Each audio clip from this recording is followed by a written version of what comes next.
Hi everyone, welcome to my first unboxing video. This is literally a box and it's my unboxing video because I am on the box. So it's a first for me to hold something like this in my hands. But here we go. Da, da, da, da. It's the new record, Paris. It has Chanson Poème, Prokofiev Concerto No. 1, in Raltovara de Serenade. The orchestra is Orchestre Philharmonique de Radio France, and the conductor is Miko Frank. And, you know, all of these pieces had significant premieres in Paris. The record came out of an artist residency I did with Radio France that was really, it's weird to see like 3 of my hands in this picture. two of my like face and head. Anyway, it came out of an artist residency and I loved that residency, and I was so thrilled to be able to bring a record out of it. And then there's so much attached to this particular package, which is the deluxe box. And so if you flip it over, you see information about the record, but then, and this is the first time I'm doing this, I have not opened this. I just took the plastic wrap off. So slide this off. And then the back cover of the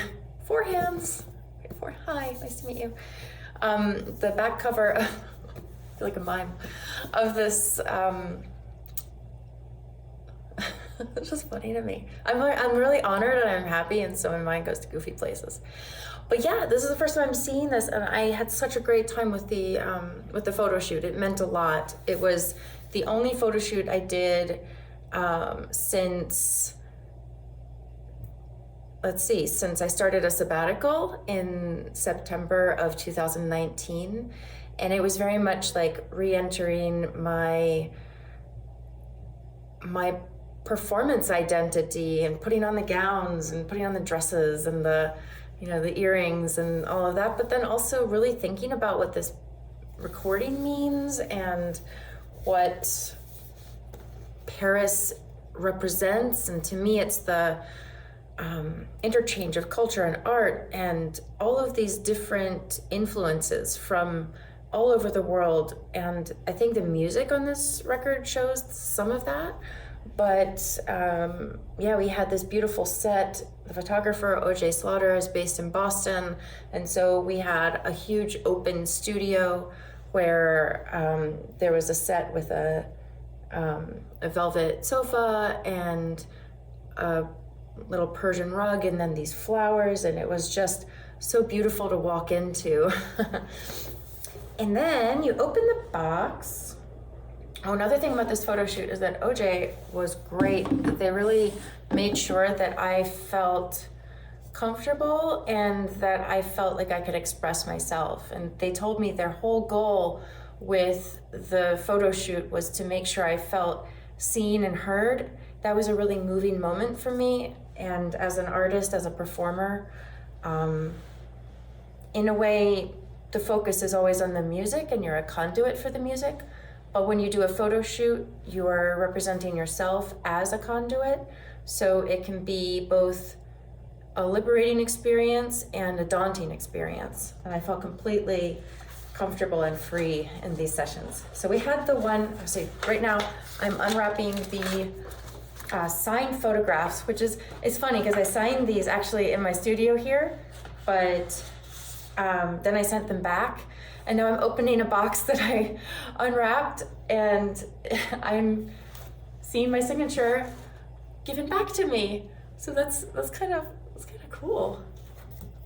So yeah, this photo, we took this at the very end of the shoot, and it was just, I had this outfit that I thought could look nice against a white background, and I wanted to play a little bit. And there's a really nice story behind this, because when I played, the photographer, OJ, had not been to a live music performance in months because of the pandemic.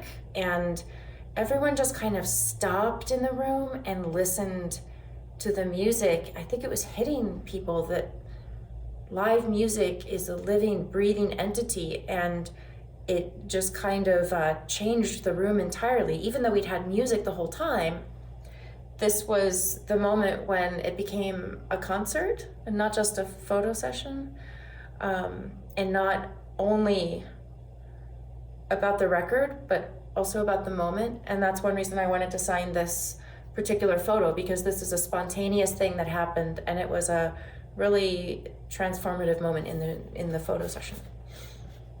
And you get, so it's a really beautiful art print, and then you get an art print, so you could like frame it or whatever you want to do. And then there's the photographer credit on the back, O.J. Slaughter. All right, so we have that. Ooh, the colors are so nice on this. And then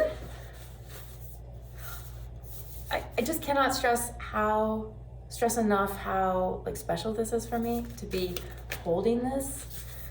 I'm super proud of this recording. Okay, so this is what the box looks like. And you take the LP out, and then you have a little thing that holds the CD in place. So the LP packaging is beautiful. To say like the quality of the paper and the printing, it just feels like it's a tactile thing, as you can tell. It just feels good. Yeah, so cover, and then you have the back cover, which you saw already on the box, but it has all the track listings and everything. But from here, you open it, and here's another photo. And I really, really love this photo. It is a moment where I just was looking at the camera, and there was a real connection between me and the lens and OJ behind the camera. And I felt like everything fell away. This was after I played, I think, in the previous photo. And yeah, it was just a really great moment where I just was completely myself and just looking at the camera. And then you have this. So then when we take out, oh wow, you take it out and there's more. I forgot about all of these aspects. There's the sheath, this is called, I'm so distracted by the novelty of this. Anyway, the packaging for this LP right here, it's a, I think it's a triple? Anyway, more than one. So you have another photo here, a photo of Miko and the composer Raul Tavara. And when you take out the LP itself, this is what it looks like. Yep. This brings me back to my childhood when I learned to handle LPs. We had a record player at home, and I was eventually granted permission to handle the LPs oh so gently. Yeah, so then the next sheath is right here, and that's what was on the signed art print. And then you turn it over, and then you have the album notes, which is including an essay from me. This is a very thorough unboxing video. I was supposed to do 1 to 2 minutes, but I'm just gonna go with it.